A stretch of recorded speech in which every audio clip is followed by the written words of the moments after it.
오늘은 학개서 첫 번째 시간입니다. 성전 재건의 촉구라는 제목으로 말씀 나누도록 하겠습니다. 자, 오늘과 내일은 학개서를 살펴볼 텐데, 학개는 2장으로 된 아주 짧은 성경입니다. 이 구약 성경 중에 가장 짧은 성경이 이 오바댜서고, 그 다음이 바로 학개서입니다. 내용은 짧지만 이 학개서는 우리 신앙생활에 아주 중요한 진리를 담고 있습니다. 자, 선지자 학개 이름의 뜻은 축제라는 말입니다. 축제. 하나님의 전을 다시 지은 이 축제겠죠. 지금까지 구약의 소선지서는 포로기 이전에 이제 돌아와라, 그렇게 살면 안 된다, 이런 심판을 이야기했다면, 이 구약의 마지막 이 학개, 스가랴, 말라기, 학스말, 이렇게 이 세 권은 포로 귀환 후에 함께 사역하면서 이 성전 재건을 독려하고 있다는 점이 특징입니다. 자, 성경은 이 순종과 불순종의 책입니다. 하나님께 불순종하면 어떻게 되는지, 또 순종하면 어떤 복을 받는지 성경은 보여주고 있습니다. 그리고 신약에 와서 예수님은 그 순종의 삶을 몸으로 보여주시고, 그리고 십자가에 달려 돌아가십니다. 자, 불순종과 순종을 한 단어로 표현을 한다면 질서라고 말할 수 있습니다. 하나님은 질서의 하나님입니다. 교회도 그렇고 모든 일에 우선순위를 두고 거기에 마음을 쏟기를 원하십니다. 자, 질서를 지킨다는 것은 순종을 한다는 것이고, 질서를 안 지킨다는 것은 말을 안 듣는다는 것입니다. 그러면 하나님은 이 포로기 이후에 예루살렘으로 돌아온 사람들을 통해서 어떤 메시지를 주시는지 한번 살펴보도록 하겠습니다. 첫 번째는 무관심도 죄다라는 겁니다. 오늘 4절과 5절 말씀입니다. 이 성전이 황폐하였거늘 너희가 이때에 판벽한 집에 거주하는 것이 옳으냐? 그러므로 이제 만군의 여호와가 이같이 말하노니 너희는 너희 행위를 살필지니라. 아멘. 자, 바벨론 포로로 있던 사람들이 고향으로 돌아오게 됩니다. 자, 거대한 바벨론은 페르시아에 의해서 너무 허무하게 무너지고, 고레스 칙령에 의해서 이제 유다 사람들은 고향으로 돌아옵니다. 자, 예루살렘으로 돌아오니까 여러 가지 어려움이 있었죠. 일단 70년 동안 거기 살던 사람들이 있습니다. 세입자라고 해야 되나요? 아무튼 그 사람들을 밀어내야 내가 들어가는데, 그 사람들이 70년이나 자리 잡고 있었는데 비켜주려고 안 하겠죠. 쉽지가 않습니다. 또 사마리아에 있던 이스라엘 사람들도 이방인들과 너무 많이 섞여서 이방 우상들도 많이 들어와 있고, 또 파란 눈, 까만 눈, 갈색 눈 가진 자식들이 또 가득합니다. 변해도 너무 변한 거예요. 같이 할 수가 없는 겁니다. 그러니 사마리아 사람들도 자기들 안 끼워주고 또 이렇게 막 공사하고 하니까 또 싫어할 테고 방해를 계속합니다. 여러 어려움 속에 귀환한 백성들이 여러 가지 힘든 점이 많네, 때가 아닌갑다, 이렇게 생각을 한 거예요. 그래서 가장 먼저 신경을 쓴 것이 자기 집을 돌아보는 것입니다. 집을 먼저 짓는 것이에요. 그래가지고 성전이야 알아서 하겠지, 그러면서 자식들 챙기고 또 앞가름 하다 보니까 하나님의 일은 무관심하게 된 겁니다. 모든 일에는 우선순위가 있는데 하나님은 그 질서를 굉장히 중요하게 생각하십니다. 이 하나님 나라를 먼저 구하는 것, 그의 의를 먼저 구하는지 아니면 자기의 것을 구하는지, 그것을 우리 하나님은 가만히 보고 계신다는 거예요. 우리 하나님은 사람을 띄엄띄엄 이렇게 보지 않습니다. 그 마음의 우선순위가 어디 있는지 보시는 겁니다. 양떼에 있는지 아니면 소떼에 있는지 정확하게 꿰뚫어 보십니다. 어느 순간부터 많은 성도들은 교회의 일을 여가생활로 생각하기 시작했습니다. 내가 할 시험 공부 다 하고 또 내가 할 일들 다 하고, 그리고 남는 시간에 교회에 예배를 하고 봉사를 하게 되었습니다. 그러나 하나님은 분명히 말씀하십니다. 내가 한 일이 옳다고 생각하느냐? 내 행위를 살펴보아라. 자, 우리 하나님은 우리의 삶의 첫 번째가 되고 싶어 하시지 두 번째, 세 번째가 되고 싶지는 않으십니다. 그래서 하나님은 늘 3등입니다 라는 시가 있어요. 한번 들어보셨을 겁니다. 하나님은 늘 3등입니다. 1등은 하고 싶은 일, 2등은 해야 하는 일, 그리고 3등은 하나님입니다 라고 이렇게 시가 쭉 내려가요. 여러분, 저와 여러분만큼은 우리 하나님을 1등으로 모시는 믿음의 성도들이 되길 축원합니다. 이 두 번째는 모든 일에는 이유가 있다라는 겁니다. 6절과 7절 말씀입니다.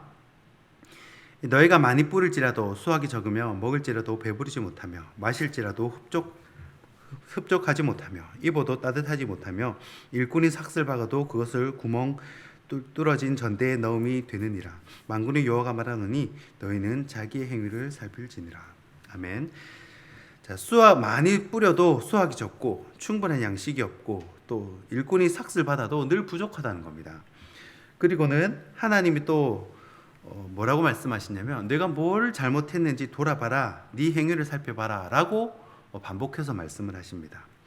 자, 처음에 백성들의 마음은 어땠을까요? 9절입니다. 9절에 뭐라고 되어 있냐면 너희가 많은 것을 바랐으나 도리어 적었고 너희가 그것을 집으로 가져갔으나 내가 불어버렸느니라. 나 만군의 여호와가 말하노라.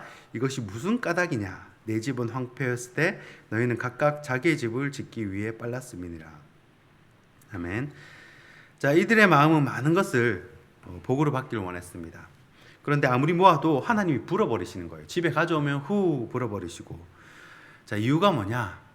하나님의 집은 황폐하게 해놓고 다 자기 집 짓기에 바빴다라고 기록을 합니다. 영국의 청교도들이 메이플라워호를 타고 신앙의 자유를 찾아서 이 아메리칸 대륙에 도착했을 때 가장 처음 했던 일이 바로 집을 짓는 것도 아니고 학교를 짓는 것도 아니고 바로 교회를 짓는 일이었다고 합니다. 저는 그 믿음의 조상 청교도들의 행동을 하나님께서 너무너무 귀하게 보셨다고 생각을 합니다. 그리고 하나님은 그 이후 그 땅에 엄청난 복을 허락하십니다. 지금 세상은 많이 인권 외치면서 점점점 개인의 삶을 중요하게 생각을 합니다. 다른 것보다 내가 중요하다는 거예요. 이 포로에서 귀환한 백성들도 마찬가지였습니다. 이 우선순위가 나 자신이었어요. 그래서 결과가 어떻게 됐습니까? 10절입니다. 그러므로 너희로 말미암아 하늘은 이슬을 그쳤고 땅은 산물을 그쳤으며 내가 이 땅과 산과 곡물과 새 포도주와 기름과 땅의 모든 소산과 사람과 가축과 손으로 수고하는 모든 일에 한재를 들게 하였느니라.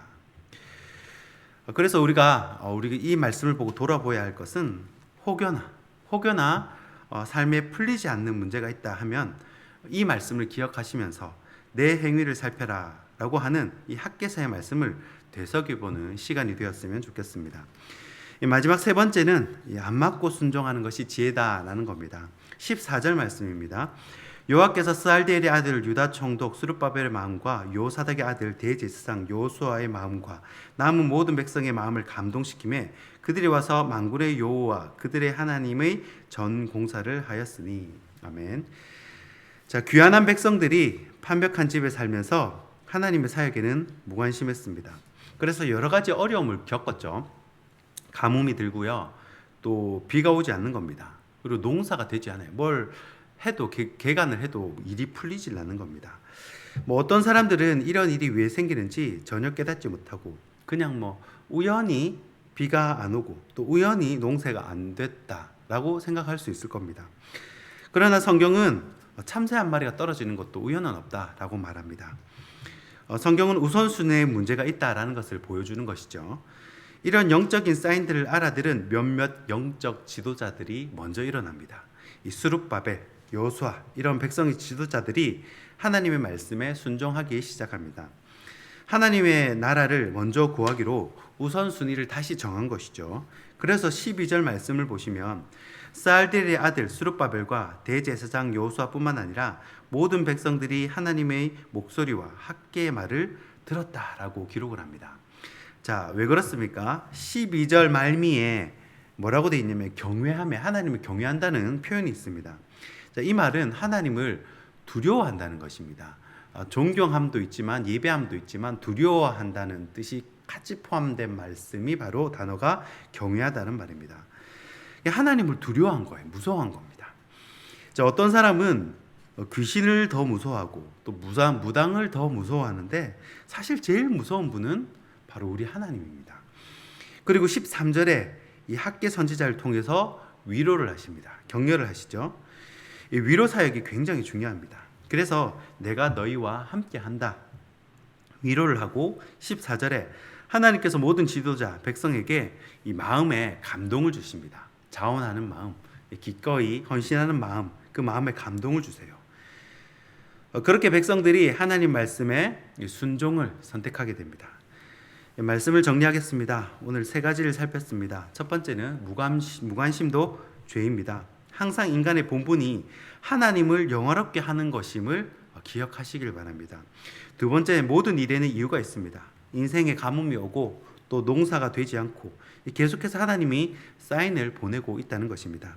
세 번째는 순종이 지혜다라는 겁니다. 요나처럼, 야곱처럼 한 대 맞고 또 순종할 수도 있지만 이 다니엘이나 사도 바울처럼 주님 말씀이라면 아멘 하고 순종하는 것이 지혜이고 복이다라는 것입니다. 오늘 말씀을 기억하시면서 하나님이 내 인생의 1등이 되는 저와 여러분이 되길 주님의 이름으로 축원하고 축복합니다. 기도하겠습니다. 참 좋으신 하나님,